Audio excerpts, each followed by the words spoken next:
Hello, my name's Toy. I'm just here to kind of apologize for how awkward some of these videos are going to be for the first little bit. But I'm still getting a hang of the editing and sort of how this recording process is going to work and how some of these videos are going to fit together.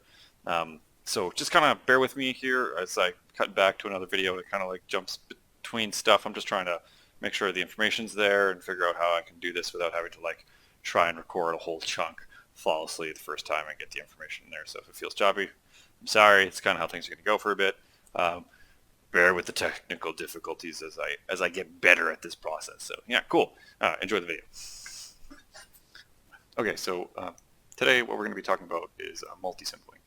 Specifically in this video, we're going to be talking about splashing or a lazy double. I will also cover a full double, a lazy triple, and then we'll see if we can get into a full triple.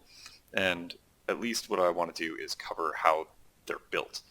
We might not be able to fully execute them, and I'll explain why later, but I can at least show you the process, the idea behind it, and how to design decks that are full double and full triple symbol, that they still function with how the game flows. And another caveat to this whole building process is that it's focused on the process. It's focused on how to build it and how to go about it and making sure the deck works. So I can't guarantee that anything that we build in this video is going to be like game breaking or busted, or it's going to be some cool new deck that you're going to want to go play all the time. But hopefully it gives you some ideas so that you can go experiment and discover things on your own. And that's kind of the point. All right. So I'm going to jump into Tabletop Simulator now and kind of start showing you that process so you can see how things work. All right, so we're in the Tabletop Simulator deck building layout, and I'm going to show you first how to do a lazy splash deck, okay? And I'm going to do this very quickly. Again, like I said, it's not going to be anything fancy. So we're going to build Ivy.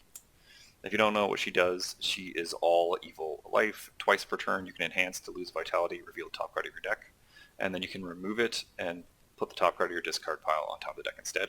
And then twice per turn, after an attack with 2 or fewer printed keywords, deal damage, you'll gain 2 vitality, and you can draw a card.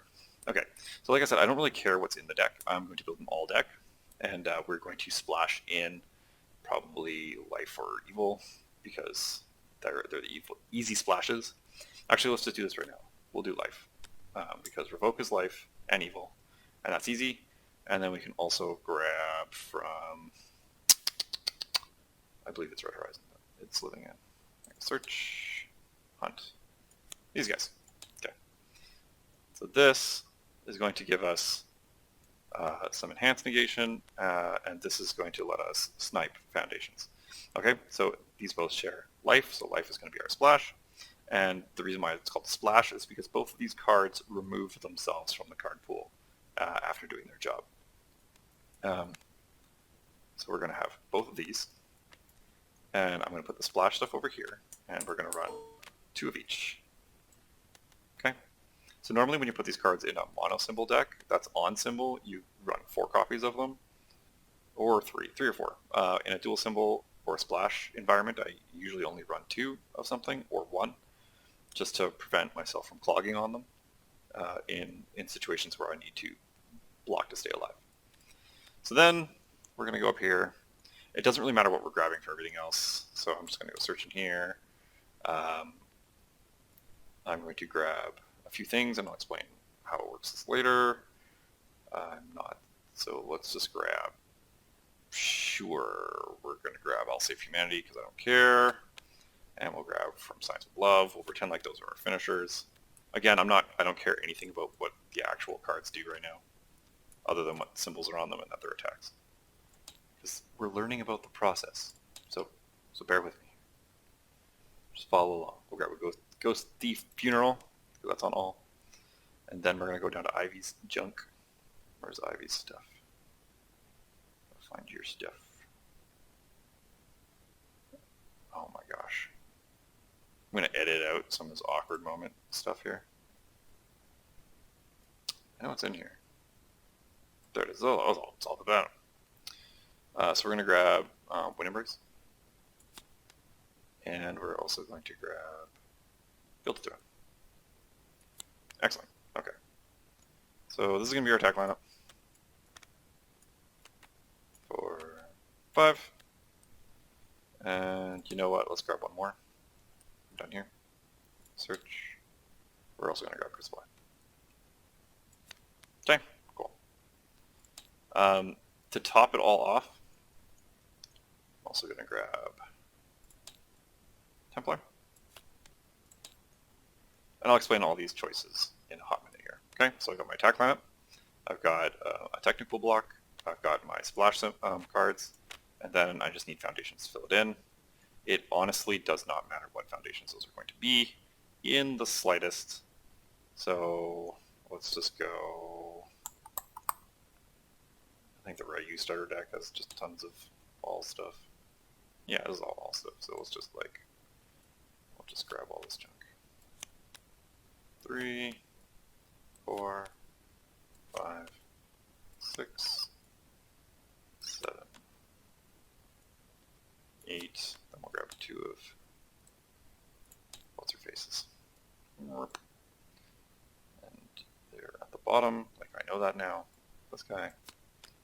And let's grab all 3. Let's grab all 3. Why not? Okay, cool. Because again, this is all about the process.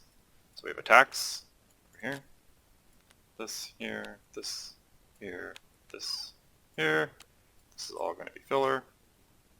Over here, we're going to grab this whole thing, pull out to the middle so we can get a better look at it.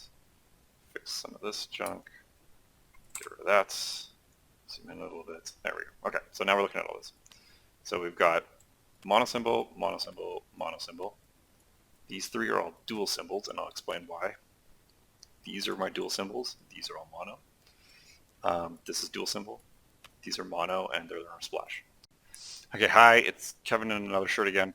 I'm just going to step in here to remind you about what we talked about in the primer, about how when you're building a multi-symbol deck, you want to make sure you keep as many options open and available as long as possible within your card string. That's kind of why, I don't really explain that in the video, but that's kind of why I tell you to keep your multi-symbol stuff on your pokes and your openers, just to keep your maximum options available. You don't want to limit what options you have available too early, or your opponent might be able to leverage that information as an advantage to know what you'll be able to play from that point forward, so you always keep the options open.